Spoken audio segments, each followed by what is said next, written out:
Yo, it's your boy TTK and welcome back to the first video of 2023. Happy New Year to all my subscribers, all of the new possible subscribers, new viewers that are watching this video. Welcome to the first video of 2023 on this channel.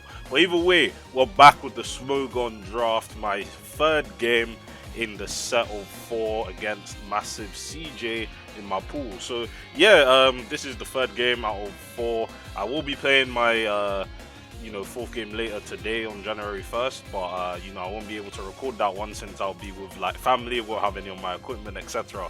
But I play Pokemon games on the underground train. I can play Pokemon whenever and wherever I want to at this rate. But yeah, we're up against massive CJ here, and in terms of what our available drafts are, if you guys don't remember, they will be somewhere in the video so you guys can see what Pokemon we have. But essentially we only have 8 Pokemon to use and 6 to bring, so only 2 get benched. So 6 out of 8 is 3/4 of the draft. So here's 3/4 of my draft, and then there's 3/4 of their draft. So we only bench 2 Pokemon. So basically this is the whole draft. So yeah, I have a decent matchup here. I feel like I have Chi-Yu, and he decided to go Ceruledge and Armarouge, and I'm just like, that's just Chi-Yu food, that's Rotom food, this is Mimikyu food. Like, I feel like I have a pretty strong matchup going into this game. So hopefully you guys enjoyed this, and if you guys do enjoy this first video of 2023, please leave a like down below, show some love for 2023 going forward. Our channel is going to be getting so up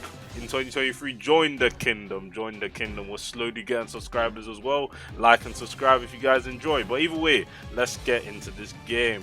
So this turn 1 interaction is probably one of the best turns that I've ever seen in my entire life. Like, here Chi-Yu's my Tera captain, is the only Pokemon that I can Tera on my team, and the same applies to them with Max Caliber. So I don't know what Tera type this guy's bringing, but he Teras into a dragon, I Tera into a fairy. So you're probably wondering, this interaction is gonna go pretty well for me, isn't it? So they click the Glaive Rush, immune. Now I click Dark Pulse because obviously Dark Pulse is better than Fire. Fire obviously activates their ability, and they were faster than me, which meant that they were Choice Scarf, so I didn't want to give them an attack boost in case they weren't Terra Dragon. But they were Terra Dragon in the case that I went Terra Fairy, and obviously I'm immune to Glaive Rush. So yeah, this was a pretty solid turn 1 for me, and they decided to go on to King Gambit as I proceed to Terra Blast Fairy here, which completely just chunks King Gambit's health. Like, this mon actually took that pretty well, to be honest, but even if it was coming on a free switch, I would just flamethrower this anyway and get the kill. But yeah, 58 is pretty much free to click it again, and King Gambit goes down, so that's pretty solid. They go Ceruledge, which goes for the Shadow Sneak, which is Life Orb, and I just click Dark Pulse and is dead. So 2 mons down already. We're really just dominating right now. Now they go out onto Tauros, and I don't want to risk the speed tie. Wave Crash would probably just kill Chi-Yu if Shadow Sneak from Ceruledge did 40%. So I go into Iron Hands, aka Mangi, and he takes Wave Crash pretty well actually. Iron Hands just doesn't die. Like, this one is too powerful, so that doesn't really do too much to me. I don't really care. They go out into the Max Caliber as I T-Punch. Now obviously I probably could have clicked Drain Punch, but I didn't want them going Armarouge freely, because obviously Armarouge is a Psychic type which resists fighting. So I go for the T-Punch, does 19.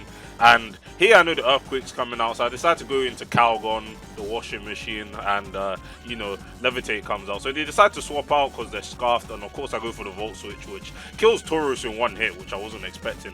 I was like 0 special attack investment on that Rotom, so I'm pretty sure that killed. But either way, I'm out into Mimikyu here, and I calc Shadow Sneak. It even kill from this range. It just goes to show Baxcaliber's massive HP stat coming into play here. So they go for the Zen Headbutt and miss, and I'm just like, I don't think the hacks really matter this game, but Zen Headbutt's doing some decent damage. Now I am max HP, but just like Baxcaliber hits very, very hard. Jesus Christ. So there they go for the Zen Headbutt again. I Volt Switch because Hydro doesn't kill, I think, and I don't want to miss. So I got into Mimikyu where it's finally in range of Shadow Sneak. I get the kill, and he only has 2 Pokemon left, which Mimikyu has a good matchup against. So they go on to Armarouge, does 41, and obviously weak armor makes sure that Sneak kills the next time I click it. So they go for the Shadow Ball to break my disguise, and he's also Life Orb Armarouge, and I'm just like, you're running both Life Orb, Ceruledge, and Armarouge. I don't know, like, obviously, like, it comes down to prep at the end of the day, but like, I don't know. I feel like there could have been more things to make this game slightly more interesting and a bit more closer. But they decided to go with photosynthesis, you know, boost energy, roaring moon. Obviously, I went for the play rough instead of shadow sneak. Like, obviously, if I went for shadow sneak and they DD'd, I would have been in danger, obviously. So, you know, I clicked play rough in the case that they decide to get greedy and click you know, DD, and I would have won the game right there. So Mimikyu goes down, and I decided to go on to Iron Hands, which obviously, you know, doesn't really care about this mod whatsoever. They even go for DD, like with a boost energy attached, and look how much EQ does. Nothing. Like, Iron Hands is the guy. Like, it did not care about a boost energy attack plus one roaring moon. Like, is insane. So yeah, that is the third game of my set in the Smogon draft. Hopefully you guys enjoyed this one. The fourth game, I'm aiming to go 3-1. As you know, in the last video, I lost one game, so my current record right now is 2-1. And frankly, if I want to move on to the next round guaranteed, or have a pretty high chance of doing so, I need to be 3-1, 3 wins, 1 loss. So yeah, hopefully that all goes well. But yeah, again guys, thanks for watching this video. Show your love and support, give a like, subscribe to the channel if you haven't, and yeah, we'll see you guys in the next one. Peace.